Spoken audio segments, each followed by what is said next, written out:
ओम शांति। Good morning. Madhuban तपोभूमि में आप सभी देवी आत्माओं का बहुत बहुत स्वागत है। आज 23 मई 2021 की वाणी है, अव्यक्त मुरली है।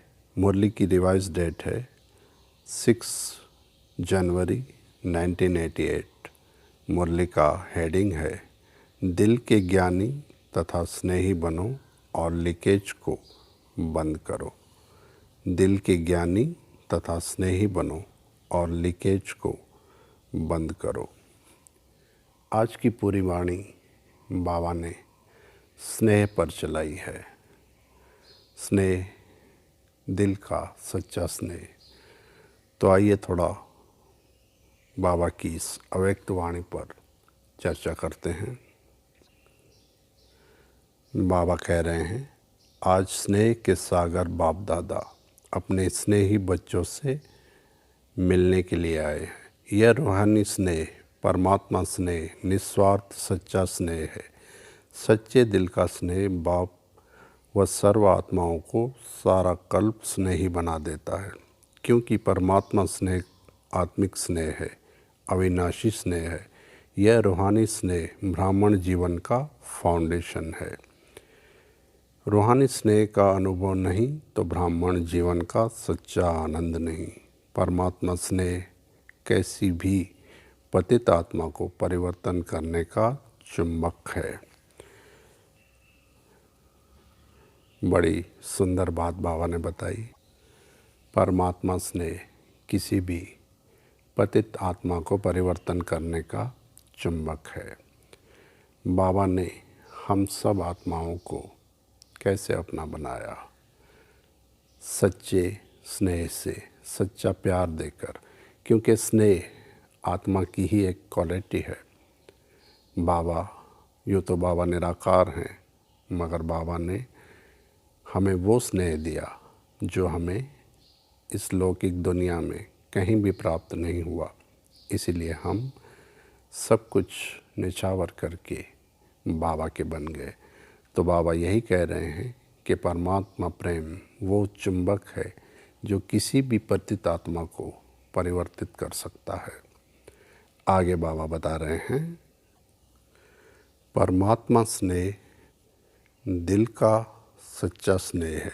लौकिक स्नेह दिल का टुकड़ा टुकड़ा कर देता है, क्योंकि बंध जाता है। अनेकों से स्नेह निभाना पड़ता है। अलौकिक स्नेह दिल के अनेक टुकड़ों को जोड़ देता है। लौकिक में जब हमारा किसी से स्नेह होता है तो किसी एक से नहीं होता, बल्कि अनेक आत्माओं से होता है। तो वो दिल के टुकड़े टुकड़े कर देता है। टुकड़े टुकड़े करने वाला स्नेह होता है। बाबा कहते हैं कि जब हम एक परमात्मा से स्नेह करते हैं तो वो सारे टुकड़े जुड़कर एक हो जाते हैं, क्योंकि उस दिल में सिवाय एक बाप के फिर और कोई नहीं होता। तो ये बड़ी सुंदर बात आज बाबा ने बताई। आगे बाबा कह रहे हैं, एक बाप से स्नेह किया मानो सभी से किया। जैसे बीज को पानी देने से पूरे झाड़ को पानी मिल जाता है, पत्ते पत्ते को पानी देने की आवश्यकता नहीं होती। तो बाबा कह रहे हैं, सिर्फ एक बाप से सच्चा प्रेम करो, सच्चा स्नेह रखो, तो सभी से स्नेह स्वतः ही होगा और स्वतः ही प्राप्त भी होगा। सिवाय एक बाप के किसी से भी स्नेह ना रखो। आगे बाबा कह रहे हैं, चाहे ज्ञान अर्थात समझ कितनी भी बुद्धि में हो, लेकिन यथार्थ ज्ञान अर्थात स्नेह संपन्न ज्ञान हो। अगर ज्ञान है और स्नेह नहीं तो यह ज्ञान अधूरा है। स्नेह सर्व संबंधों का दिल से अनुभव कराता है। सिर्फ ज्ञानी जो है वो दिमाग से है, याद करता है।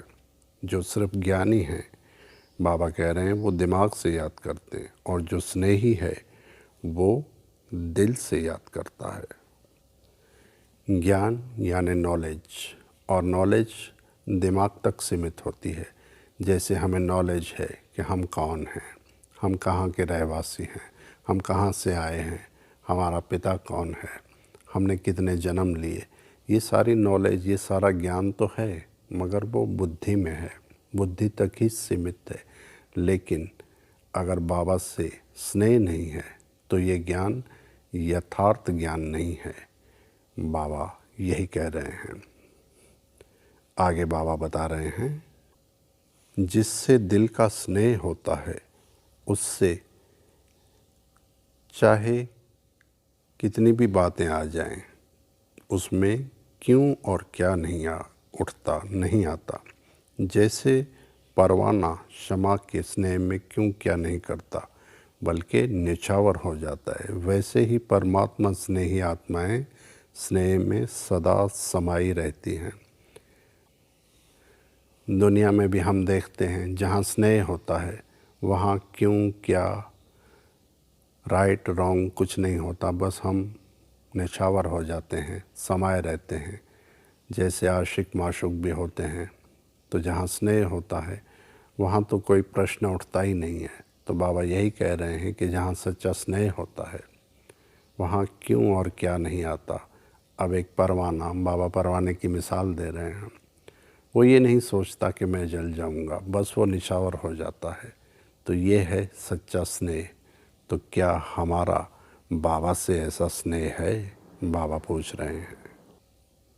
आगे बाबा बता रहे हैं, कई बच्चे बाप से रो रिहान करते हैं, वो कंप्लेंट शिकायत करते हैं कि ज्ञान तो बुद्धि में है, ब्राह्मण भी बन गए, आत्मा को भी जान गए, बाप को भी पूरा पहचान गए, बाप का भी परिचय मिल गया, संबंधों का भी पता है, मगर वो फीलिंग नहीं आती, वो आनंद नहीं आता, वो शक्ति का अनुभव नहीं होता।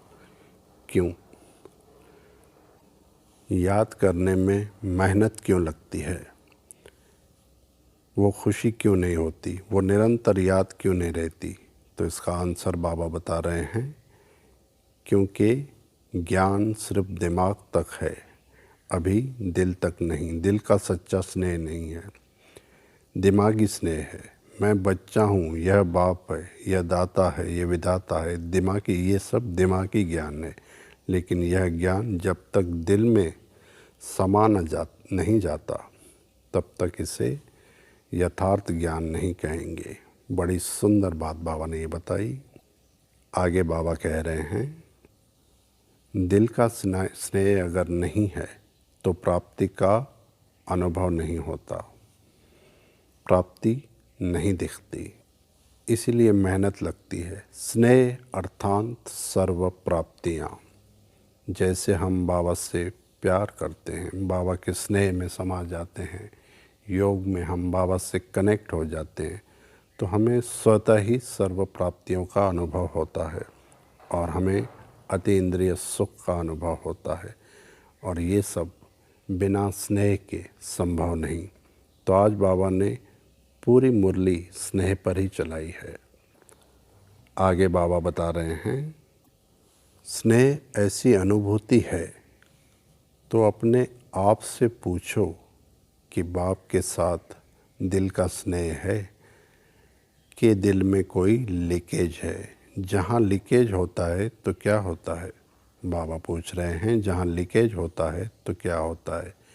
अगर एक बाप के सिवाय और किसी के भी संकल्प मात्र में भी स्नेह है और किसी से भी संकल्प मात्र में भी स्नेह है, चाहे व्यक्ति से, चाहे वैभव से, किसी से भी, शरीर से स्नेह है, चाहे उसकी विशेषताओं से स्नेह है, हद की प्राप्तियों से स्नेह है, तो भी उसे संपूर्ण स्नेह नहीं कहेंगे, बाबा से संपूर्ण स्नेह नहीं कहेंगे।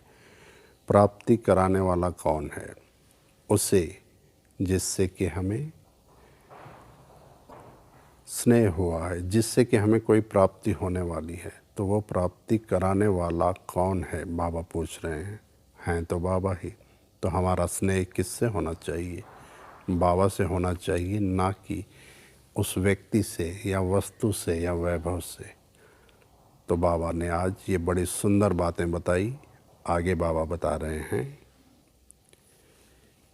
कि किसी भी आत्मा से अगर थोड़ा सा लगाव झुकाव भी है इच्छा नहीं है मगर अच्छा लगता है, बात करना अच्छा लगता है। तो बाबा कह रहे हैं ये भी लीकेज है, तो इस लीकेज को भरना है, लीकेज को बंद करना है। जैसे हम पानी का कोई बर्तन में पानी भर रहे हैं, हम भरते जा रहे हैं भरते जा रहे हैं, और अगर ज़रा सा भी लीकेज होगा तो क्या होगा, वो पानी उसमें ठहरेगा नहीं। तो बाबा कह रहे हैं अगर लौकिक में किसी भी वस्तु व्यक्ति से थोड़ा सा भी लगाव झुकाव अगर है तो ये लीकेज है। तो अगर ऐसा लीकेज होगा तो बाबा से हमारा स्नेह ठहरेगा नहीं, रुकेगा नहीं। बाबा से निरंतर स्नेह, निरंतर प्यार की अनुभूति नहीं होगी। और बाबा कह रहे हैं संकल्प, बोल और कर्म से भी अगर झुकाव है, इसीलिए लीकेज है। और लीकेज होने के कारण शक्ति नहीं बढ़ती, और शक्तिशाली न होने के कारण बाप को याद करने में मेहनत लगती है, सहजता से बाप को याद नहीं कर पाते। अगर हमें किसी व्यक्ति वस्तु की याद आ रही है तो हम बाबा से कनेक्ट नहीं हो पाते हैं, बाबा से वो स्नेह नहीं होता, और बाबा से वो स्नेह की प्राप्ति का अनुभव भी नहीं होता। तो हम सहज योगी नहीं बन पाते, क्योंकि ये सब लीकेज है।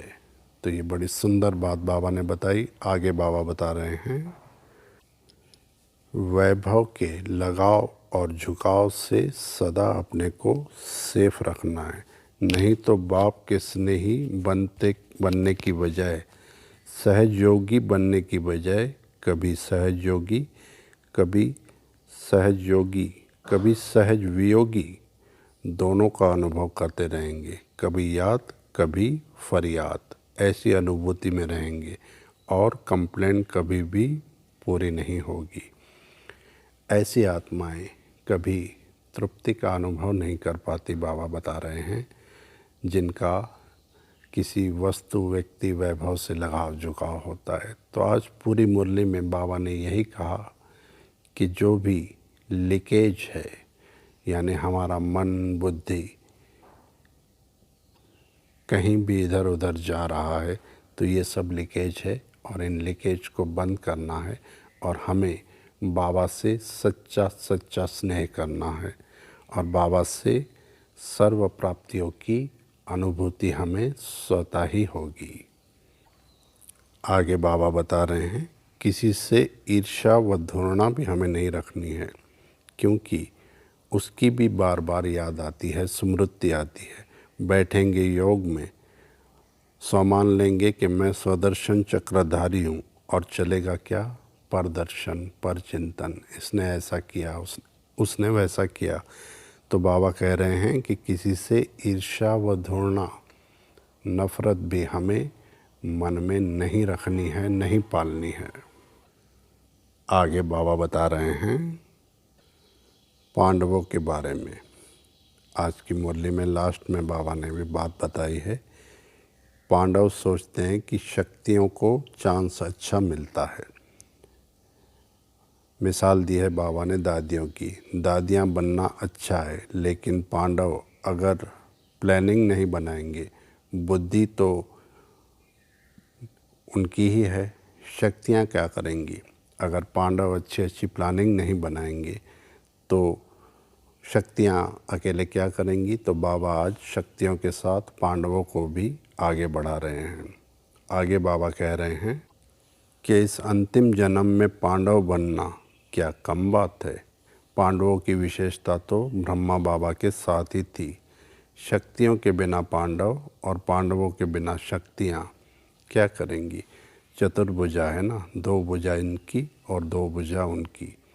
तो आज बाबा शक्तियों के साथ साथ पांडवों को भी आगे बढ़ा रहे हैं, पांडवों को भी वरदान दे रहे हैं। और बाबा ने ये भी कहा कि अंतिम जन्म में पांडव बनना क्या कोई कम बात है। पांडव हमेशा शक्तियों का बैकबोन रहे हैं। शक्तियों को बाबा ने भी जैसे आगे रखा, वैसे ही बाबा हमें भी प्रेरणा दे रहे हैं कि शक्तियाँ आगे ज़रूर रहेंगी, लेकिन सहयोग हमेशा पांडवों का रहेगा। तो ये बड़ी सुंदर बात आज बाबा ने बताई। आज की पूरी मुरली पूरी तरह से स्नेह पर आधारित थी। हमें कैसे बाबा के स्नेह में सदा मग्न रहना है, यही आज की मुरली में बाबा ने बताया। और यही प्रेरणा दे रहे हैं बाबा कि सिवाय बाबा के, एक बाप के, हमें किसी को भी याद नहीं करना है।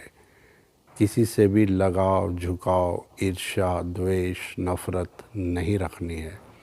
तो ये बड़ी सुंदर मुरली थी आज की, और उतना ही सुंदर आज का वरदान भी है। वरदान में बाबा बता रहे हैं,